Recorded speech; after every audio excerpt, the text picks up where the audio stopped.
I really do like your voice. I really do hate that I like your voice. Is that something said okay for you, madam?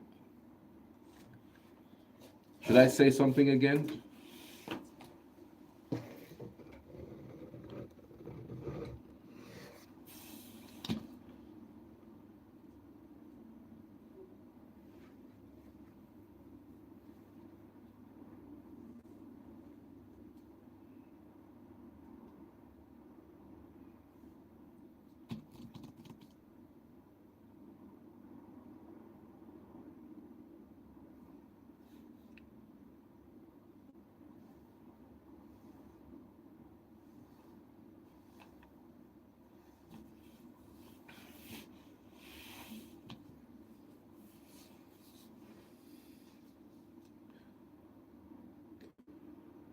Welcome to Global News on Signature Television. I'm Charles Pius. In the headlines, RISIAC issues certificates of return to newly elected chairmen and councillors in Rivers State. Nigeria begins crude oil sales in Naira to Dangote. Kazakhstan votes on whether to build first nuclear plant. And Pope Francis to appoint 21 new cardinals on December 8th. Details shortly.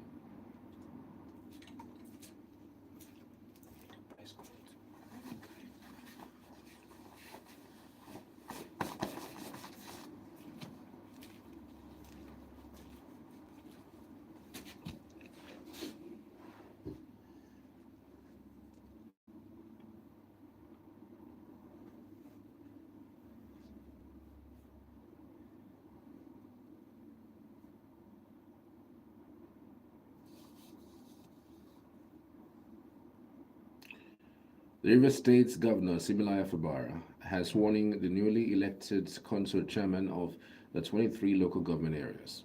The exercise was held on Sunday at the Executive Council Chamber of the Government House, Port Harcourt, the state capital. Hours after the chairmen were issued certificate of return by the chairman of the Rivers State's Independent Electoral Commission, Adolphus Enebeli. The Action People's Party won 22 out of the 23 chairmanship positions, while the Action Alliance candidate won one seat. Governor Fubara, while addressing the newly sworn-in chairmen, congratulated them on their electoral victories.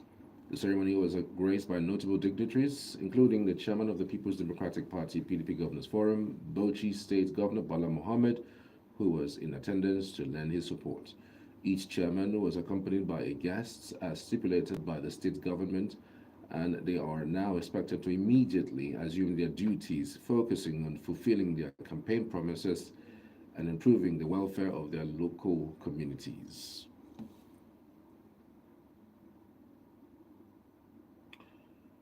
Meanwhile, the Rivers State's Independent Electoral Commission, RISIAC, has issued certificates of return to newly elected local government chairmen and councillors in the state. The event, which is coming a day after the official declaration of results by the Commission, followed the conclusion of the election despite initial controversies and threats.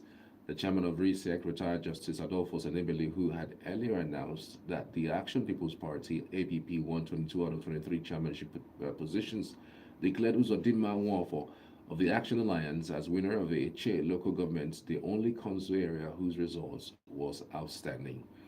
Justice Enebeli also announced the results for the 319 wards, with the APP maintaining dominance with 314 seats, while the APC, LP, SDP, YPP, and Boot Party clinched one seat each in Okrika, Asari Toru, Eleme, Degema, and Ahoda West local government areas. Speaking after the announcements, the chairman of the commission, retired Justice Adolphus Enebeli, commended the peaceful conduct of the electorate during the elections. He said the peaceful exercise in the absence of police protection demonstrated that ballot papers in the hands of the electorate is stronger than arms and ammunition. An interesting feature of the election was the emergence of some opposition parties and candidates as winners in the election, as against what happens in most other states where only the ruling party clinches all the positions. The local government elections in Rivers State took a new turn as against the envisaged obstacles by many observers. The exercise, which commenced early hours of Saturday, was greeted by a calm and peaceful atmosphere across the state.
For that, nobody would be giving Peter B a chance.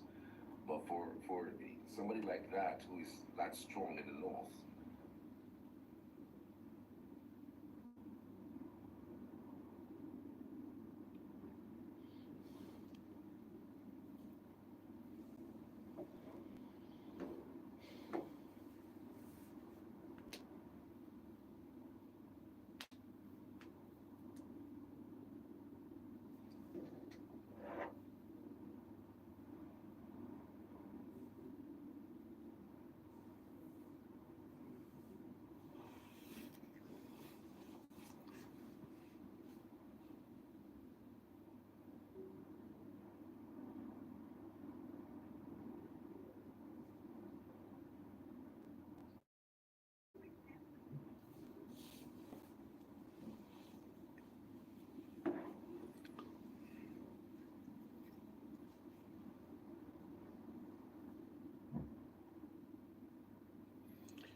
Similarly, former Chief of Army Staff Lieutenant General Kenneth Minimo, retired, has commended the Rivers State Governor Similai Fubara for the seamless conduct of the local government elections held on Saturday, October 5th, 2024.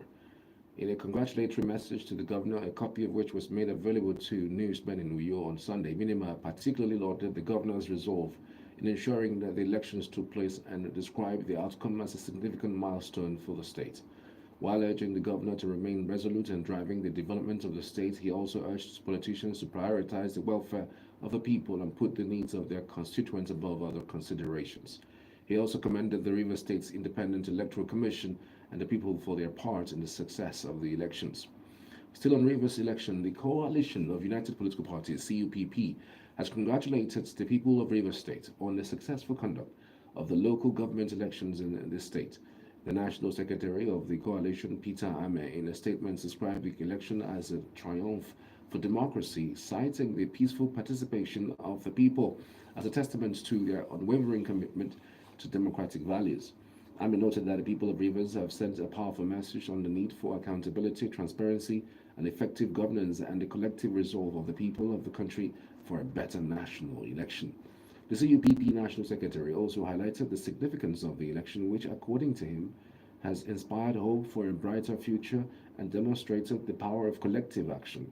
He added that the successful election had dealt a significant blow to external anti-democratic forces seeking to undermine the country's democracy. Meanwhile, the ruling All Progressives Congress has secured a landslide victory in Benue State local government elections held on Saturday, winning all 23 chairmanship positions and 276 councillorship seats. The elections were conducted by Benue State Independent Electoral Commission (BCEC). Announcing the results on Sunday at the Commission's headquarters in Makati, BCEC Chairman Mr. Richard Tambowa confirmed that the APC achieved a clean sweep of the polls, which were contested by 5 out of the 8 political parties that had initially expressed interest. Tambowa stated that the elections were largely peaceful, with no major incidents reported except in Otukbo local government area, where the BCEC official was briefly held hostage. Thanks to the swift intervention of the police, the officials was safely returned to Makati. Reacting to the outcome, the state's chairman of the Labour Party and Inter-Party Advisory Council (IPA), Mr. Ibrahim Idoko, praised BCEC for its efforts in ensuring peaceful and credible elections. Similarly, the state's chairman of APC, Mr. Benjamin Omale, commended the electoral body for conducting a free and fair elections. He also expressed gratitude to Governor Hyacinth Alia for providing a level playing field for all parties during the electoral process. Meanwhile, Senate Minority Leader Abba Moro of PDP Benue South Senatorial District has described the local government elections held on Saturday in Benue as a rape of democracy. Moro made the description in a statement through his media advisor, Emmanuel John, on Sunday in Makati. Recall that the All Progressives Congress (APC) won all the 23 chairmanship and 276 councillorship seats as declared by the Benue State Independent Electoral Commission (BCEC) on Sunday. The Senate Minority Leader said that the reports from polling units across his senatorial district indicated that the election did not hold. He said that the election materials and officials of BCEC were not seen anywhere in the area. Moro said that he was disappointed in Governor Hyacinth Alia for not standing by the truth and due process as promised during his electioneering campaign. He enjoined members of the People's Democratic Party (PDP) to remain calm, as everything legally possible would be done to challenge the election in the court of competence jurisdiction. Meanwhile, the All Progressives Congress has secured the chairmanship seat in Essien Udim local government area following the local government elections held on Saturday, October 5th in Akwa Ibom State. Essien Udim LGA is the home of Nigeria's Senate President Senator Godswill Akpabio. The Akwa Ibom State Independent Electoral Commission (AKISEC) confirmed the results to journalists on Sunday in Uyo. The Commission stated that it has so far received results from 10 LGAs. The People's Democratic Party (PDP) claimed victory in Uyo, Oron, Okanofon, Orukanam, Ekotekpene, Urue Ofong Uruko, Okobo, Nsetubium, and Ekets LGAs, while the APC won in Essien Udim. Nigeria Senate President Godswill Akpabio led members of the National Assembly from Akwa Ibom State to offer the condolences to Governor Umo Eno following the passing of his wife, Pastor Patience Eno. Accompanying Ababio on the condolence visit were Senator Aniekon Basi, representing Uyo Senatorial District, Senator Ekong Samson, Eket Senatorial District, and Honorable Paul Ebo, representing Etinang Federal Constituency. In his remarks, Ababio expressed deep sorrow over the death of the First Lady, describing it as a significant loss to the family, the state, and the nation at large. Ababio described the late First Lady as a virtuous woman who stood steadfastly by her husband, Governor Umoeno. He stressed that her humility and unwavering support helped the governor achieve his inclusive and unifying vision for Akwa Ibom State. The Senate's president assured Governor Eno that he was not alone in this difficult time, urging him to stay strong, especially as a Christian who knows that his late wife was a woman of God. Governor Umo Eno, in his response, thanks the Senate's president and his delegation for their show of love and solidarity, and also congratulated Ababio on his conferment with the national honor of GCON. The Akwa Ibom State's governor, Umo Eno, has announced that the office of the First Lady of the state will continue functioning with his daughter, Helen Eno Obariki, as the coordinator to immortalize his deceased wife, Patience Eno. Governor Eno spoke while receiving the wife of the president, Olulemi Tinubu, who was on a condolence visit at the government house Uyo to commiserate with him and the people of Akwa Ibom State on the demise of the state's First Lady. He assured that his administrations will continue to sustain and broaden the visions and programs initiated through the office of the First Lady, and affirmed that Helen, being the first daughter from his 38 years of marriage with Patience, as his choice person to assume the role and to sustain the legacy of the disease. Governor Eno stated that even though the task ahead is not an easy one, her daughter will continue to coordinate the office and will be working with the mothers, the deputy governors, and the commissioners for women's affairs in that regard. Mrs. Tinubu commended Governor Eno's resolve to maintain the office of the First Lady in the state and his choice of Helen to man the office, assuring of her support to help her further the lofty visions of the state First Lady's office, as well as give required support towards her father's success in office. Still to come, Sarab tells Tinubu to withhold allocations to states without credible polls. Federal government sets to begin evacuation of Nigerians from Lebanon. These and more after the break. Just stay with us.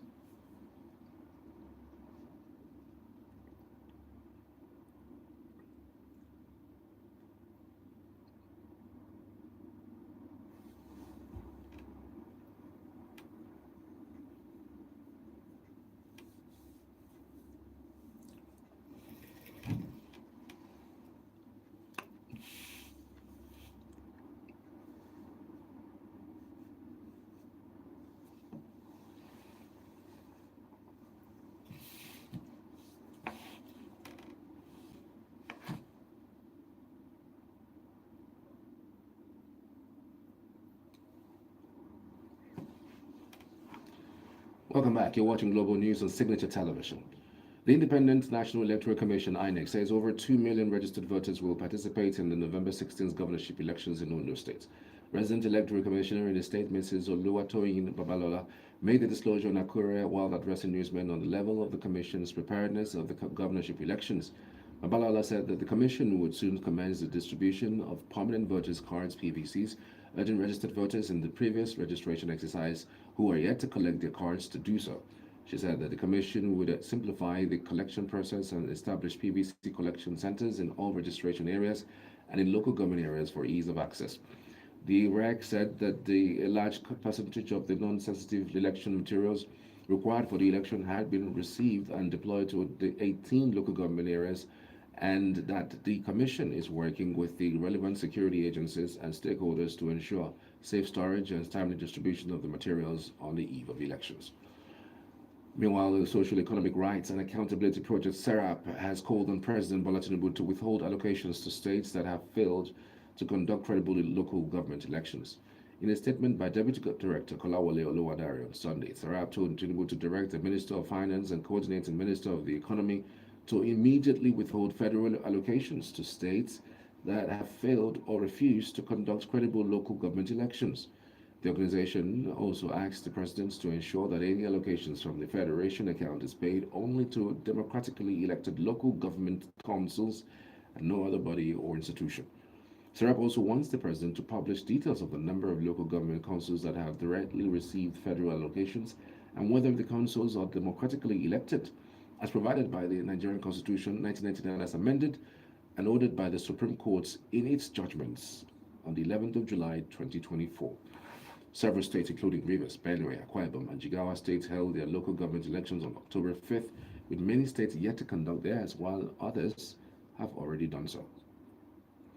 Meanwhile, the Human Rights Writers Association of Nigeria, Huriwa, has expressed deep concern over the increasing issuance of frivolous court orders and ex parte injunctions by judges, particularly in politically sensitive cases, citing the case of Rivers State as an example. In a statement on Sunday, Huriwa's national coordinator, Emmanuel Omubiko, urged the National Judicial Council (NJC) to immediately sanction judicial officers involved in the actions, warning that such practices could jeopardize Nigeria's constitutional democracy. It urged the NJC, the body responsible for regulating the conduct of judges, to take swift and decisive action to address the growing corruption within the judiciary, insisting that judicial officers or lawyers found complicit in issuing or facilitating dubious court orders must face serious consequences. Guriwa also urged the NJC to establish mechanisms to monitor the issuance of ex parte and restraining orders in politically charged cases. In recent weeks, Rivers State has seen intense legal battle with judges from Federal High Court in Abuja issuing restraining orders that appear to destabilize the duly elected administration in the state. Guriwa highlighted that many of these orders were tainted by allegations of bribery, which, according to the group, further eroded public trust in the judiciary. Meanwhile, the federal government has announced that no Nigerian life has been lost in Lebanon amidst the ongoing conflict between Israel and Hezbollah. A statement issued by a spokesperson of the Ministry of Foreign Affairs, Eche Abuobe, said the Nigerian embassy in Lebanon has been actively working to ensure that the safety of Nigerians. Abuobe said the federal government has begun preparations to evacuate citizens from Lebanon, and the embassy had previously advised citizens in Lebanon to voluntarily evacuate with commercial flights still operational. Those in southern Lebanon, where the fighting has been most intense, it says, were located or relocated to safer areas such as Beirut with the help of community leaders. The statement reassured Nigerians that it is in contact with relevant stakeholders and is committed to ensuring the safe return of all its citizens. This comes as the conflict between Israel and Hezbollah escalates, with Israeli airstrikes targeting Hezbollah strongholds across Lebanon and ground troops conducting operations near the border.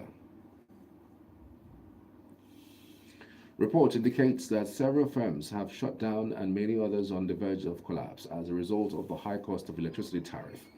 Individuals and other categories of consumers, especially those categorized as Band A customers, are also lamenting over the effects of the tariff hike on their daily lives. Correspondent Chinemere Mikemunam has been feeling the pulse of consumers as a result of the tariff hike.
The federal government has announced that Nigeria has officially commenced the sale of crude oil and refined petroleum products in Naira.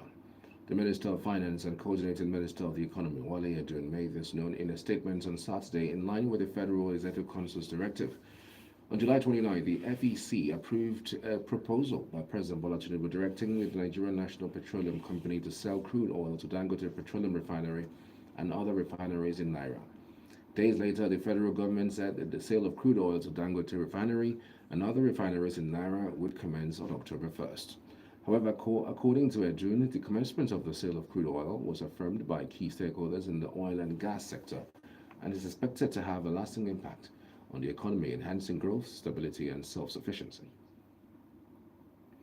A fire incident on Saturday night razed several shops at the popular Canteen Quarry textile market in the municipal local government area of Kano State. The inferno, which started at about 7 p.m., began at Gidan Inua Maimai Bayajida Street and affected a number of buildings in the middle of the market. Confirming the incidents, the chairman of the Traders Association, Balarabe Tatari, explained that the quick intervention by the Federal Fire Service, Kano State Fire Service, private companies, and reinforcements from Sabongeri, Dawanau, and Singa markets prevented the fire from escalating. Tatari decried the congestion and lack of access roads, which he said was the major reason why the fire escalated before the arrival of the firefighting vehicles. He urged the state government to redouble efforts towards removing structures that obstruct movement and block drainage in the market. When contacted, the public relations officer of the Kano State Fire Service, Saminu Abdullahi, who confirmed the incident, said he had yet to obtain details of the inferno. The Kano State Governor, Abba Yusuf, has decried that he termed potentiality of grand and petty corruption in the 44 local government councils in the state as a result of the full access to their funds even before the Apex Court's intervention. Yusuf made the remark while declaring open a two-day workshop organized for personnel of the 44 local governments held in Dawakin Kudu in the state. He said his administration would continue to introduce more measures to combat corruption in the state and support the state's Public Complaints and Anti-Corruption Commission, the organizers of the program.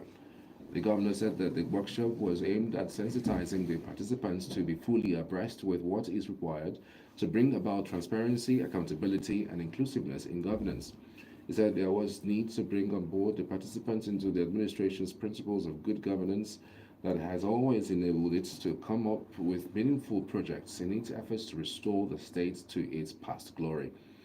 The executive chairman of the commission, Muhui Rimingado, said the workshop was held based on the directives of the governor and predicated on the report of the commission sent to Yusuf on certain investigation that it was directed to conduct. The chairman, or rather the commander of the 17th Brigade Nigerian Army in Katsina, Brigadier General Babatunde Omopariola, has provided financial and food assistance to 16 widows of fallen soldiers at Natsinta Cantonment. The gesture, which was given during a turban at the 17th Brigade Joint Officers Mess Nasita Cantonment in Katsina, was aimed at offering essential relief to the families of deceased heroes as they navigated life's challenges. Mopariola emphasized the significance of honoring the memory of those who served, stating that there is nothing that can compensate for the loss of loved ones who sacrificed their lives for the nation and humanity. The commander encouraged the widows to remain resilient and develop the capacity to overcome adversity and build meaningful lives. Anwar Mohammed Ibrahim, who spoke on behalf of the beneficiaries, expressed gratitude to Omo Pariola for his kindness and for honoring their departed heroes. The Small and Medium Enterprises Development Agency of the Nigerian SMEDEN says equipping small businesses with the necessary skills and resources is crucial for achieving sustainable development in the country.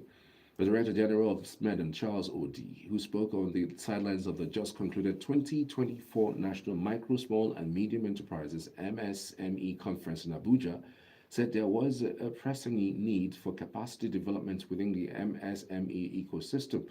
He said that while financial resources were available through various banking institutions, many small businesses struggle to access these funds due to a lack of training and proper business decisions.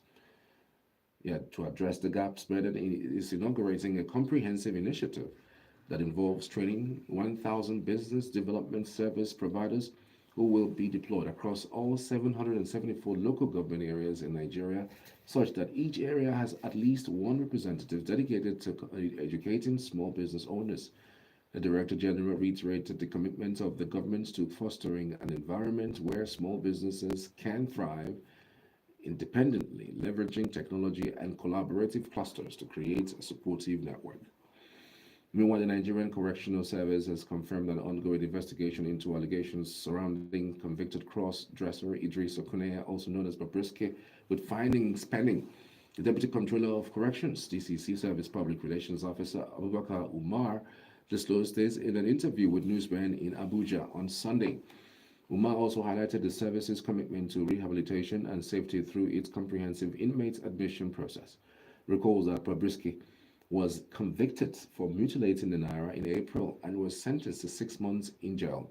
Social media influencer and human rights activist known as Very Darkman (VDM), Vincent Ose, published an audio recording which captured Bobrisky allegedly saying that he spent his jail term in a private apartment and that he paid 15 million naira to Economic and Financial Crimes Commission (EFCC) officials to drop charges of money laundering against him.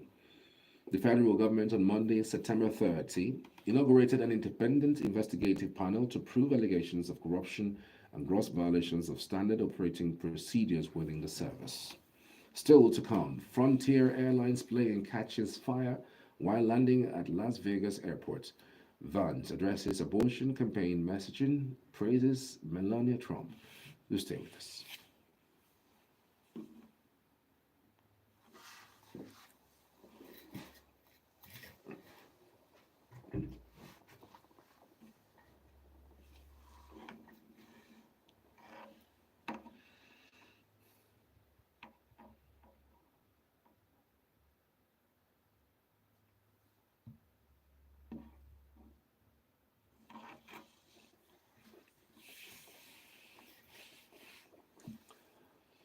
Welcome back. You're watching Global News on Signature Television.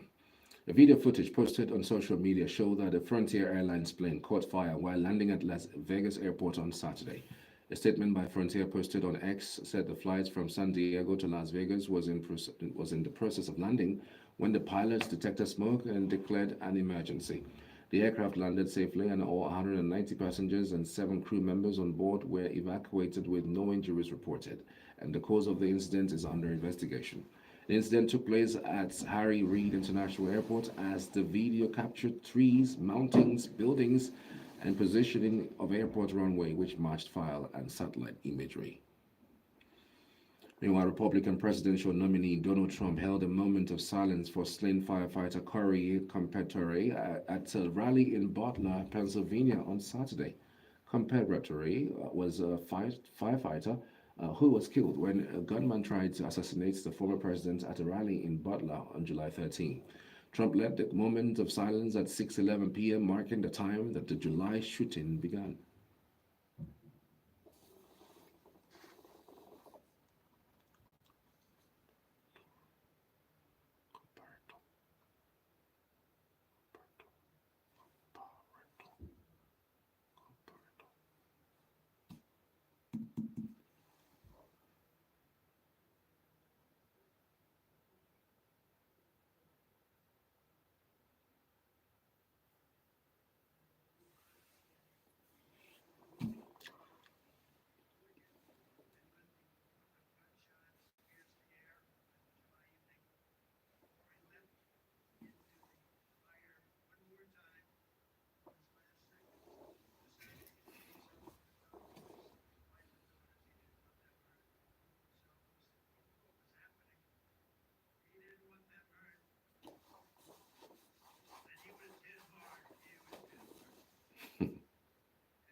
July 13 was the first of two attempts on Trump's life. On September 15th, the gunman hid undetected for nearly 12 hours at Trump's golf course in West Palm Beach, Florida, with plans to kill him, prosecutors have said, but was thwarted by U.S. Secret Service agents patrolling the course ahead of Trump.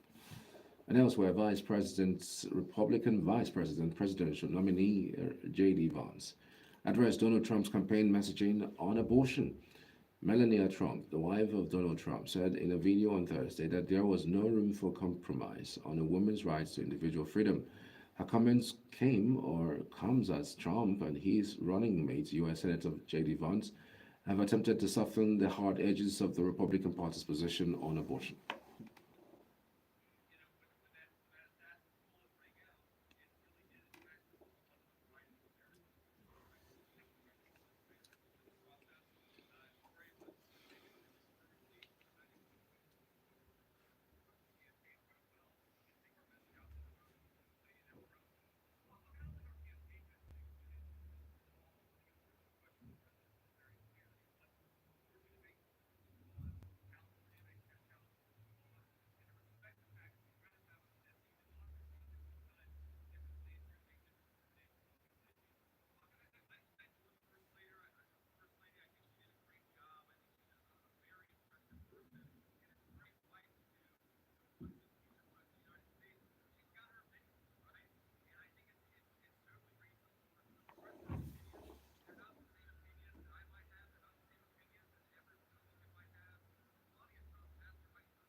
Abortion is a topic of huge importance in American politics this year. It could decide United States presidential elections, and the way states regulate abortion access will have life or death consequences for women. Meanwhile, Pope Francis on Sunday announced that he will appoint 21 new cardinals of the global Catholic Church in an unexpected push to influence the powerful group of churchmen that will one day choose his successor. The ceremony to install the new appointees, known as a consistory, will be held on December 8th. The 87-year-old Pope announced during his weekly noontime prayer with pilgrims and tourists in St. Peter's Square. It will be the 10th to appoint. The Pope may choose to appoint cardinals at any time. Francis' decision to make new appointments now comes as something of a surprise. As of the Pope's announcement, there were 122 cardinals under 80 and able to vote in the future conclave, and church law technically limits the number of such cardinals to 120, but recent popes have frequently gone above that number. All cardinals, regardless of their age, are allowed to take part in pre-conclave meetings known as general congregations, giving them a say in the type of person they think the younger cardinals should choose. Cardinals rank second only to Pope in the church hierarchy and serve as his closest advisors, and they are still called the princes of the church due to their historical power and influence. Although Francis has told them not to live like royalty and to be close to the poor. At least 24 people were killed and 93 others wounded when Israeli airstrikes hit a mosque and a school sheltering displaced people in the Gaza Strip early on Sunday. Palestinian health officials said that at least another 20 people had been killed since Saturday night in northern Gaza after the army sent tanks into areas there for the first time in months, while urging the residents to go to what it called safe zones in the south. Palestinians and UN officials say no place in the enclave is safe, including the humanitarian zones where Israeli missiles have hit several times. The Israeli military said it had conducted precise strikes on Hamas terrorists who were operating within command and control centers embedded in the Ibn Rushd school and the Shuhada al-Qasa mosque in the area of Deir al-Balah in central Gaza. Hamas rejected the Israeli accusation it uses civilians' facilities such as schools, hospitals, and mosques for military purposes. The strikes on the mosque and the school came as the war between Israel and the Palestinian militant group Hamas in the conclave approaches its first anniversary, and as Israel has been expanding its action in Lebanon. Family members of Israeli hostages held in Gaza disrupted Tel Aviv traffic on Sunday morning, demanding the government secure the release of their loved ones on the eve of the first anniversary of Hamas' October 7th attack.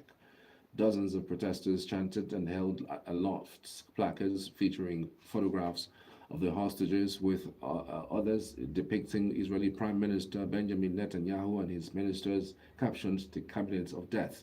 The families of many hostages have often accused Netanyahu of sacrificing their loved ones by insisting on the continuation of the military operations in Gaza, and are now voicing similar concerns over Israel's military escalation with Lebanon-based Hezbollah.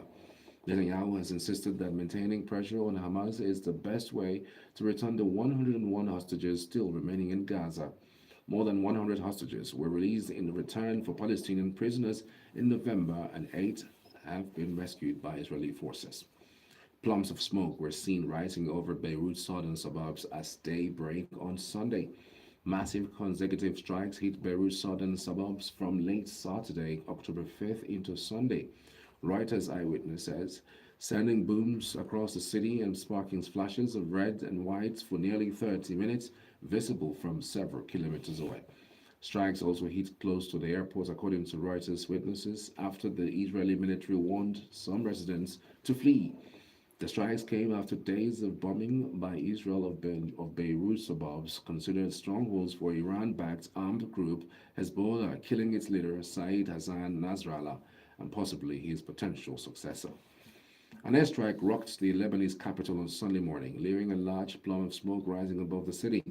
Israel said its Air Force had conducted a series of targeted strikes on a number of weapons storage facilities and terrorist infrastructure sites belonging to the Hezbollah terrorist organization in the area of Beirut. The Israeli military said that before the strike, it took steps to mitigate the risk of harming civilians, including advancing warnings to the population in the area. For days, Israel has bombed the Beirut suburbs, considered strongholds for the Iran-backed armed group, killing its leader, Saeed Hassan Nasrallah, and possibly his potential successor.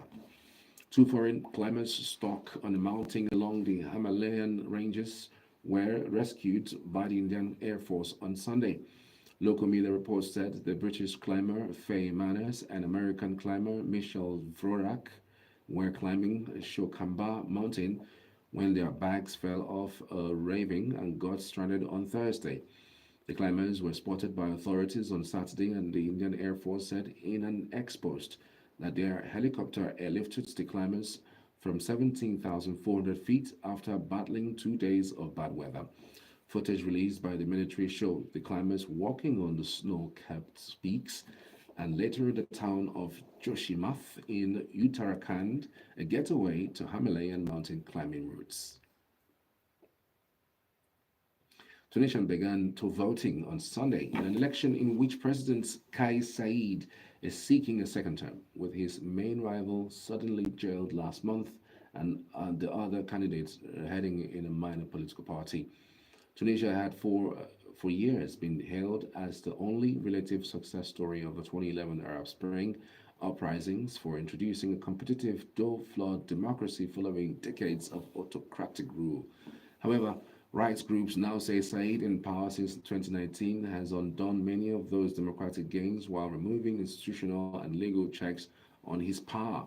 Said, who is just 66, has rejected criticism of his actions, saying he is fighting a corrupt elite and traitors, and that he will not be a dictator. Sunday's election pits Said against two rivals, his former ally turned critic, Chab party leader Zouhair Maghzoui, and Ayachi Zamel, who had been seen as posing a big threat to Said until he was jailed last month.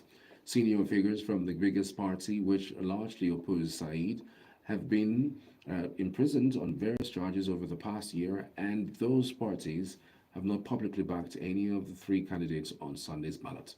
Polls close at 6 p.m. and results are expected in the next 2 days.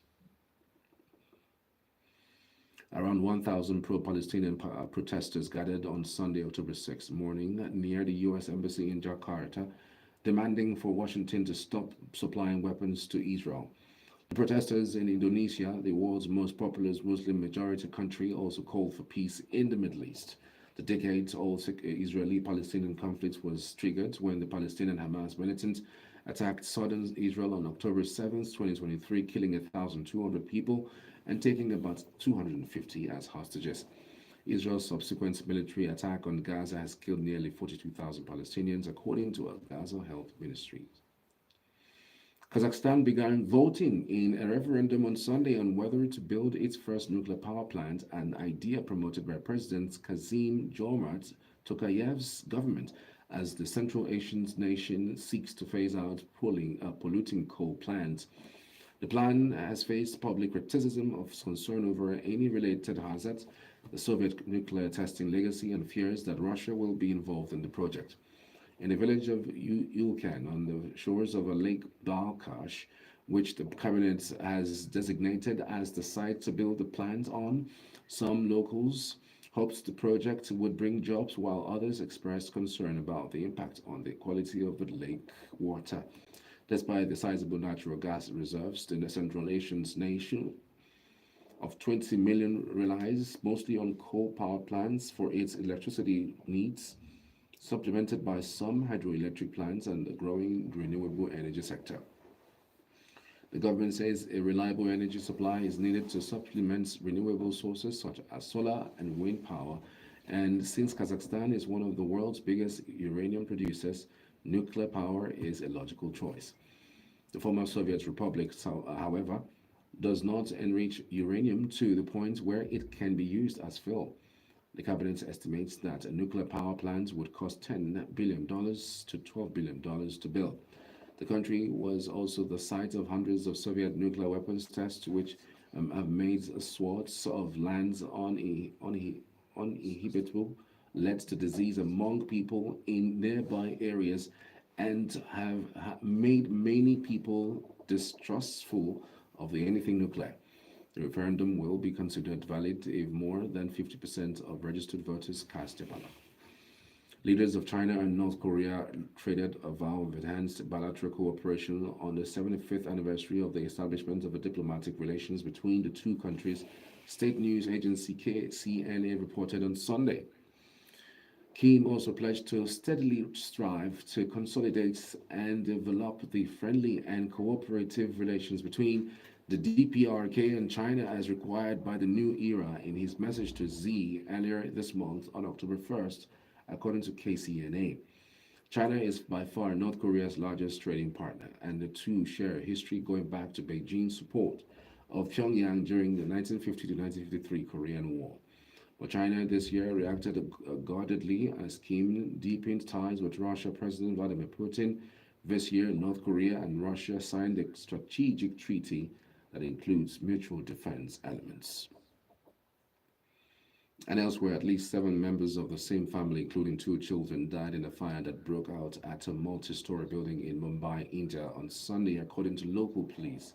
The fire reportedly started on the ground floor shop of the building, said Deputy Commissioner of Police Hemraj Singh Rajput. The police are now collaborating with the forensic team to investigate and determine the cause of the deadly incident.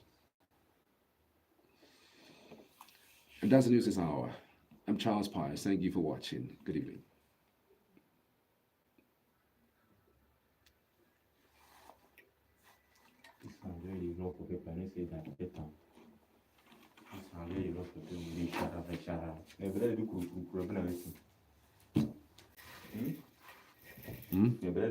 It's my brother that is doing. What's that supposed to mean? Thank you guys for watching. God bless you. God bless you. See you later.